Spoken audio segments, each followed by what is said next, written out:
Olá, pessoal amável da internet, espero que você esteja bem. Seja bem-vindo a mais um vídeo aqui nesse canal. Mais um react, dessa vez o react à la inteligência limitada. Como evitar a doutrinação nas escolas. Guilherme Freire, pelo que entendi, ele é ex-membro do Brasil Paralelo. Vamos reagir ao vídeo dele e vamos usar isso como desculpa para falar sobre pedagogia, educação e tudo mais que der para encaixar. Mas antes, sempre tem um mas, né? Não se esqueça. Tô tentando bater 100 inscritos aqui nesse canal. Tô tentando aqui também aumentar o canal, aumentar o número de membros e inscritos e aumentar o número de visualizações. E eu preciso muito da sua ajuda. Se você quiser deixar um gostei, se você quiser deixar um compartilhamento ou até um comentário aqui, deixe, por favor, ajuda muito o meu trabalho aqui. E não custa nada para você, é bem fácil e rápido. Então, terminamos os anúncios, os pedidos. Vamos lá pro React, esse assunto que eu acho muito interessante e que eu acho muito importante da gente discutir. Será que ele vai definir o que é doutrinação? Igual eu falei no. Não sei se o React vai sair antes ou depois, mas eu reagi a uma pessoa falando sobre ideologia de gênero, né? E tem essas palavras que são usadas muito na internet que a gente não sabe o que querem dizer realmente. O que é doutrinação nas escolas? O que é ideologia de gênero? É, vamos ver se eles vão definir. Tem uma só que eu acho que talvez ele não tenha falado muito, é, que é sobre a cultura woke nas escolas também, que é mais ou menos a ver. Cultura woke nas escolas. Cultura woke já era, né? É a palavra do verão, é a palavra do ano. Cultura woke nas escolas. Eu tô com medo. Nossa. Com o Que o que pessoal chama de você falou doutrinação na agora. escola, talvez, não sei. É, Tem a ver? Ou Não, você acho já que respondeu? doutrinação. É que meio que. Cara, as escolas que a gente tem. Ah, mas você falou, né? Que É. tenta fazer alguma coisa. Mas eu tenho uma solução pra isso, entre aspas. A solução é. Bora. Vamos lá, vamos pra solução. Solução pra doutrinação das escolas.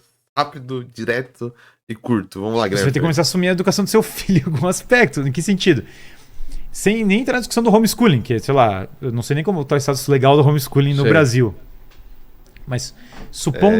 Eu acho que não passou, né? O governo anterior, ele tava com um projeto, mas assim como muitos projetos, não teve articulação e não passou. Acho que mais, se eu não me engano, tem rolado. Isso eu já ouvi, tipo, de corredor, assim, sabe, aquela rádio peão, toda empresa, toda escola, todo lugar tem, né? Todo lugar onde eu tenho operários, proletariados, tá rolando uma série de maracutaias por aí, jurídicas. Tipo, a família faz o homeschooling e com certa associação a uma certo tipo de escola, mas dela. Eu me enrolei todo pra falar aqui, não falei nada, né? Mas basicamente, pelo que eu vi, não estou falando que era verdade, mas se gerou fofoca, é que alguma coisa tá acontecendo. A família matricula o filho numa escola, mas a escola é particular, mas a escola tem total certeza de que o filho não vai pra escola. Tipo, ele vai fazer homeschooling. Mas a família entra, tipo, em um acordo com a escola, pra criança estar matriculada, não dá nenhum imbróglio jurídico pra família, porque a família não pode fazer o homeschooling, mas ela tá fazendo homeschooling, entende? Então a criança vai pra escola de vez em quando fazer prova, mostrar que a criança frequenta a escola. Uma prova de vida do INSS acontece. Nunca ouvi falar de nenhum. Mas é tipo, de novo, é fofoca. Tipo, tem uma escola lá que a prima do meu primo lá no interior de Bananais fez isso, sabe? É fofoca de corredor, mas até o momento o homeschooling não é legalizada, né? Mas eu não duvido. Eu não duvido dessa fofoca. Eu acho que faz bem sentido. Principalmente se for uma escola pequena, numa cidade de 1.000 habitantes. Ou até escola. Tem muita escola grande de educação. Tem as escolas com materiais grandes de objetivo. Mas a gente tem que lembrar que, principalmente nos grandes centros, a gente tem muitas escolas particulares pequenas. Sabe? Que muitas vezes passam, não tem tanta fiscalização, as pessoas não se preocupam tanto, aquela escola que tem uma sala de cada ano, sabe? Que escola bem pequena de bairro, assim, de grandes cidades, eu tô falando, né? Escolas que não chamam a atenção porque você está numa grande cidade. As escolas grandes que vão chamar a atenção são aquelas escolas famosas, tipo, que usam material ângulo, objetivo, etapa e tudo mais. Mas você tem aquelas escolas de bairro, pequenininhas, e eu não duvido nada. Não botaria minha mão no fogo, não tô falando que existe, mas também não botaria minha mão no fogo. Eu acho que é um esquema totalmente viável, né? Você fazer esse esquema de homeschooling e a criança matriculada numa escola só para não dar nenhum problema jurídico para os pais. Um status legal que o homeschooling é autorizado, claro que é uma opção para algumas pessoas. Agora, homeschooling é aquela coisa, demanda dos pais, cara, tem que organizar a coisa, não é fácil educar os filhos em casa, tá longe de ser fácil. Na ausência disso, eu só consigo ver 3 coisas, cara, para a crise das escolas. Porque assim, a ideia de que as escolas do nada vão ter os valores que você quer ensinar para seus filhos, esqueça, não vai acontecer. Isso aí é tolice. Raramente uma escola vai ter os valores que quer passar para seus filhos. Porque... eu acho até bom que não tenha, porque só que você tem que acompanhar. Agora, se tem coisa muito ruim, você só tem 3 opções, não tem muitas outras. Uma, você vai criar uma outra escola, as pessoas vão empreender escolas de um outro viés. Se você acha que as escolas estão todas muito woke, tem uma oportunidade de mercado aí, né? Tem uma baita oportunidade de mercado. Você tem que criar uma escola não woke. Assim, exemplo, gente. Que escola woke? O que tá acontecendo? Caramba, a escola não tem nem estrutura, principalmente escola pública. Tem escola que não tem nem laboratório de ciências, gente. E tem cultura woke? Sério? Tá aí o seu negócio. 2. Você vai educar os seus filhos em casa, vai fazer o homeschooling, fazer a estrutura por inteiro. É outra opção. Ou abre uma escola não woke, ou educa em casa. Lógica, pelo menos. Terceira opção. Lembrando que se você tem um filho, você sempre vai ter que educar ele, né? Por favor. Você não vai ensinar matemática, português, mas, educação sempre, né? O pai sempre tem que estar na frente da educação do seu filho em qualquer uma das opções. E se você não educar o seu filho e deixar pro mundo educar, depois não bote a culpa na escola, porque os professores passam muito menos tempo com o seu filho do que você imagina e tem muito menos poder com o seu filho do que você imagina, do que tem os amigos, a mídia, as redes sociais e o entretenimento. Fica muito fácil jogar na escola quando, na verdade, a criança não está sendo educada de verdade por 2 adultos, ou 3, ou um grupo de adultos, como seja sua organização familiar, né? Seu filho vai continuar na escola ruim, e aí você vai, que você mesmo jogou como ruim, e agora você vai começar a dar aula por ele por fora, num período posterior, acompanhar o conteúdo e passar os valores que você quer passar para ele. A ideia de que você vai conseguir fugir dessas 3, eu não consigo conceber uma terceira opção não lógica fora dessa. Então, pra mim, tô reclamando... Que conteúdo é woke? De verdade. Eu tô tentando. Que conteúdo da escola seria o woke? Falar que... o professor de biologia falou que homossexualidade é normal. Uou, meu Deus! Estão doutrinando as crianças. Como assim o professor de biologia não falou que todos os gays vão pro inferno? Isso é conteúdo woke? Tipo, nossa, o professor de história falou que a ditadura do Brasil é de direita. Meu Deus! Ah, não! Doutrinação! Tipo, não, era de direita mesmo, gente. É só, tipo, parece que as crianças estão tendo aula, sei lá, de ciranda comunista e sei lá mais o que, mas não, o professor lá tá se ferrando pra conseguir primeiro a atenção das crianças. Porque tem muitas coisas melhor que a atenção, que é tipo, conversar com os amiguinhos, fofocar, jogar bola, celular, Free Fire e muitas coisas, certo? Daí depois é outro esforço de tentar fazer e mostrar para aquelas crianças que o conteúdo dele é importante. Que é importante, sei lá, estudar Segunda Guerra Mundial, estudar polinômios, estudar números notáveis, sabe? Estudar mitocôndria. Caramba, e como que não é possível? Como que isso é cultura woke, sabe? Não entendo, tipo... Não entendo como isso possa ser cultura woke. Será que eu fui? Tem perguntas aqui. Será que meu cérebro já foi derretido pela cultura woke, então eu não vejo? Da escola, ou empreende. Ou será que só inteligentes veem a cultura?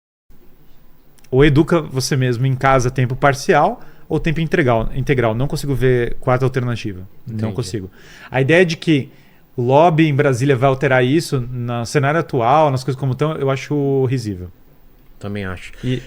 E acho que mesmo que alterasse, agora a Brasília conscientizou que a gente está numa crise de educação e vai fazer. A chance de sair pior do que tá é o remédio razoável. sempre é pior. Então eu não apostaria por aí. Eu apostaria em você se educar. E aí acho que os pais têm que se educar, estudar para poder passar coisa para os filhos. Começar a ler livros para os filhos. Lá em casa, minha esposa é uma colecionadora de livros infantis. E a gente lê. Eu leio para as crianças toda noite historinha. A gente faz toda a coisa. É. A gente passa a educação doméstica, é muito forte lá em casa. Assim, minha esposa música clássica, balé, desenhos. A gente passa Haydn para elas, que é muito legal. Lê histórias bíblicas, lê histórias do Tolkien, lê histórias de vários tipos para formar o imaginário delas, para educá-las. E elas são expostas a isso. Então lá em casa. Pô, aí, daí ela vai pra escola e a escola não vai fazer isso. Logicamente, porque não é papel da escola. A escola vai ensinar adição, subtração, história, filosofia. Só que não vai ensinar a sua filosofia pessoal, porque a escola não é sobre isso. A escola tem um currículo, né? E o que seria essa doutrinação? Você pega, por exemplo, um currículo de uma escola pública ou uma escola particular de filosofia. É um currículo normal, que o mundo todo até nem pode até falar que nem é o melhor currículo, mas é o currículo normal. Vai começar lá nos mitos da filosofia clássica, filosofia da natureza, vai caminhando, vai ver tudo certinho. Às vezes nem dá tempo de chegar na filosofia moderna. E, pô, aí foi doutrinado. Porque em sociologia tem tudo lá, 30 mil conteúdos, daí em uma parte tem Karl Marx. Não, doutrinou. Tipo, mas pô, o professor passou 3 A anos gente tem um trabalho forte nisso. falando de 30 mil coisas, sabe? 3 anos do ensino médio falando de várias áreas da sociologia. O professor de história passou 9 anos falando sobre todo o período histórico do mundo. Mas porque ele falou uma aula sobre Revolução Russa. Aí ferrou todo o trabalho do professor. Isso. E minha esposa é uma zeladora disso aí. Mas é isso. Você vai ter que fazer o trabalho, cara. Não tem como. A ideia né? As pessoas querem, às vezes, um Você negócio. sempre também... jogar a culpa, a responsabilidade para outras pessoas. o né? Estado. Cara, para de depender do Estado. Para de depender. Vai passar governo, vai entrar outro e tua responsabilidade é a mesma, cara. Se teu filho for um merda, você tem muita responsabilidade. Eu amo o Estado, eu odeio o Estado. Beleza, mas vocês dois, se vocês estão apostando quem vai te ajudar. Odeie ou ame. Cara, para de apostar que ele vai te ajudar, entendeu? Ele não te... Você pode odiar ou amar. Mas eu garanto pra você, a galera do poder não te ama de volta. Isso eu posso te garantir. Exatamente. É isso aí.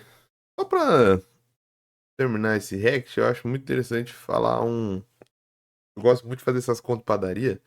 Pode parecer bobo, mas eu gosto de fazer muito. Porque mostra como é simples a gente achar alguns dados e como esses dados mostram que a educação... Porque a educação virou um assunto e se trouxe uma simplicidade dela como se ela tivesse uma resolução muito grande. É muito fácil. A educação é um grande passo, um grande problema, que a gente está caminhando a passos de tartaruga, mas a gente está caminhando. Falo e uso um exemplo. No século passado, a gente, até metade, até grande parte do século passado, a gente não tinha a universalidade das crianças na escola, principalmente no ensino fundamental. E do século passado para o século vindouro, a gente já conseguiu isso. A gente já tem uma virtualidade de ter todas as crianças que a gente tem no registro, né? Sob o registro dos governos municipais, estaduais, estão na escola. Então a gente já venceu uma grande etapa do século passado para no século agora, que é criança na escola. Isso já foi uma vitória, e não é uma vitória de um governo. É a vitória do nosso país, do nosso estado. E aquilo, a educação vem caminhando a passos de tartaruga, infelizmente, mas ela vem caminhando. Essa ideia de que a educação antigamente era melhor é uma ideia nostálgica, porque quando a gente olha para a realidade, a estrutura da educação atual é muito melhor. Porque a gente tem cada vez mais professores do que antigamente, a gente tem uma lista de currículo cada vez mais atualizada, a gente tem acesso a mais material didático, a gente tem acesso a uma escola com estrutura. Até o começo do nosso século passado, a gente tinha escolas no Brasil de lata ainda. E hoje em dia a gente já tem, através de várias políticas, como por exemplo o Fundeb, uma estruturação muito grande de escolas e a gente tem. Não é o melhor dos mundos, ainda tem lugar faltando escola. Mas hoje em dia a gente tem prédios, hoje em dia a gente tem toda uma estruturação. Se a gente olhar para nossa realidade e a realidade anterior, a gente vai ver que a educação sim caminhou muito. Melhorou muito estruturalmente, só que, de novo, a passos de tartaruga. Não caminhou quanto deveria ter caminhado e não melhorou o quanto deveria ter melhorado. Mas não caia nessa de que a educação antigamente era melhor. Não caia nessa, não caia nessa, por favor. Eu não tô falando isso com preconceito às gerações passadas. As gerações passadas passavam muito perrengue estrutural, muita falta de professores. Isso é um exemplo anedótico, mas fale, por exemplo, meus pais já contavam essa história e pessoas de antigamente vão contar essa história. Professores que nem tinham formação para ser professor. Meu pai contou a história de banqueiro dando aula, freira, e coitada da freira, mas as freiras nem eram formadas naquela matéria dando aula. Pessoas que, tipo, falta de professor, principalmente em regiões mais remotas. Ah, Léo, falta professor hoje em dia? Falta, realmente. Mas não tinha. Hoje em dia, pelo menos, a gente tem uma seleção para essa falta de professores. A gente não. E não tô falando que o banqueiro ou outra profissão ou advogado não deveria estar dando aula. Mas é que hoje, pelo menos, a gente tem uma seleção mais criteriosa. E essas pessoas ainda estão dando aula, porque no último caso, quando falta professor, pessoas de áreas correlatas dão aula, né? Mas a minha questão é: educação tá a passo de tartaruga e é uma questão muito complexa. E é por isso que eu tô aqui falando de dados, por exemplo. Ó, vamos usar um dado generalizado. Número de escolas no Brasil. No Brasil. Eu quero. Aqui, ó.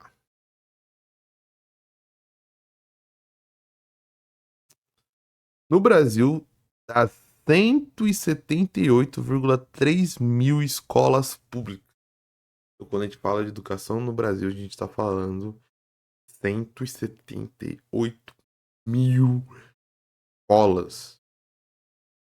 É muito bobo, desculpa a palavra, simplificar o problema da educação brasileira nessa doutrinação, sem nem definir o que é essa doutrinação. A gente está falando de um país continental, onde eu tenho 170 mil escolas que têm problemas diferentes.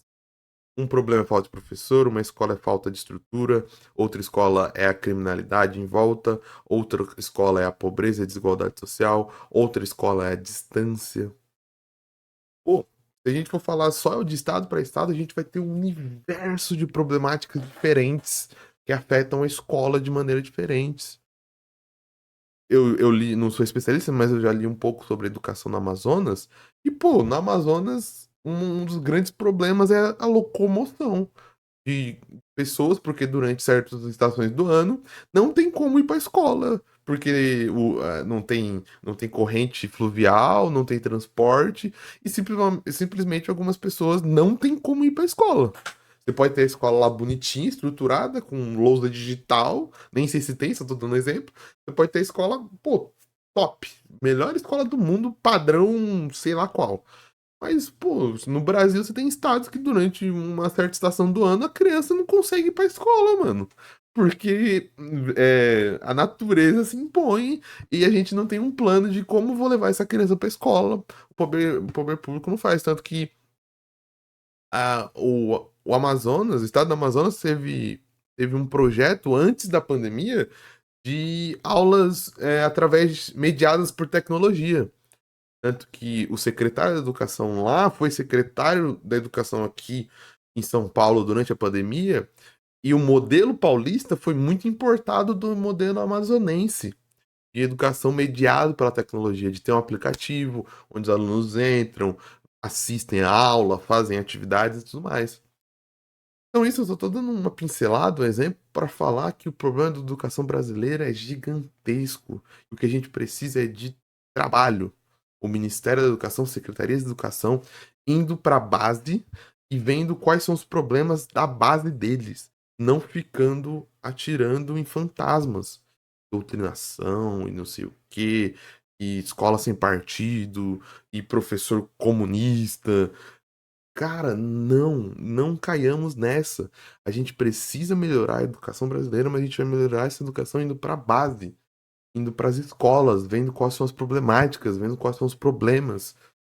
Cada secretaria trabalhando, o Ministério da Educação interligado com distribuição igualitária de renda, trabalhando nos problemas, trabalhando com a educação básica e a educação superior. Não caiamos também nessa de que tem que abrir a educação básica e não ter. Não, tem que ter os dois ao mesmo tempo.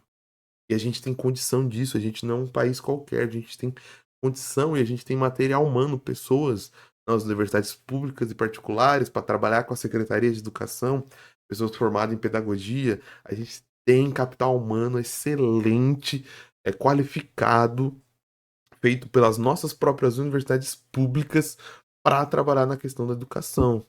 Então a gente não pode cair com esses fantasmas, achar que o problema educacional brasileiro é simples de resolver.